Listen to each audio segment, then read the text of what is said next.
कि अदानी साहब ने एक छोटी सी गलती कर दी कि भारत के निवेशकों का पैसा तो वो सालों से ले रहे थे। उन्होंने अपनी कुछ कंपनियों के लिए अमेरिकी निवेशकों का पैसा ले लिया। उनकी दो कंपनीज के बारे में बताया जा रहा है, अदानी ग्रीन्स एनर्जी लिमिटेड और एज्योर पावर ग्लोबल लिमिटेड। ये दो कंपनियां सोलर एनर्जी सप्लाई प्रोजेक्ट्स के अंदर इन लोगों का मानना था कि आने वाले 20 साल में $2 बिलियन का प्रॉफिट ये कमाएंगे। भारत में $2 billion solar energy power projects के अंदर।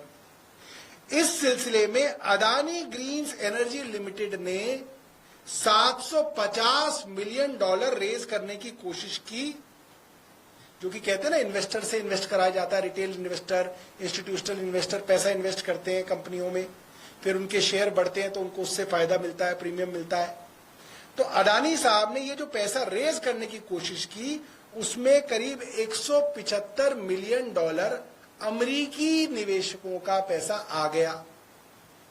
अब क्योंकि अमेरिकी टैक्स पेयर का पैसा आ गया तो अमेरिका की सरकार ये कहती है कि अब हमारे टैक्स पेयर का पैसा अगर किसी कंपनी में लग गया तो उस कंपनी को हमारे फॉरेन करप्ट प्रैक्टिसेस एक्ट के अंदर, फॉरेन करप्ट प्रैक्टिसेस एक्ट के अंदर उसके अधीन आना पड़ेगा कि वो कोई भ्रष्टाचार का काम वो कंपनी नहीं करेगी। ये वहां पे इनबिल्ट है ये चीजें कि अगर आप कोई कंपनी है तो आप रिश्वतखोरी देके या रिश्वत देके, रिश्वतखोरी करके बाबुओं को और नेताओं को पैसा देके आप धन नहीं कमा सकते, आप प्रॉफिट नहीं कमा सकते, वो वहां पे क्रिमिनल ऑफेंस है। तो उस चक्कर में ये आए हैं कि इनके ऊपर ये आरोप लगा है कि इन्होंने $256 मिलियन, $256 मिलियन इन ब्राइब्स देने का एक प्लान बनाया, कुछ दिया कुछ नहीं दिया, ये हुआ।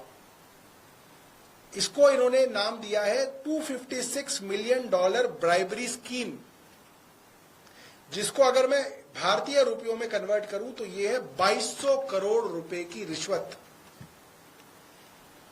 भारत के सरकारी अफसरों को दे जाने की स्कीम को अमेरिका ने पकड़ के उस पे एलिगेशन लगाया कि तुम भ्रष्टाचार करके पैसा नहीं कमा सकते।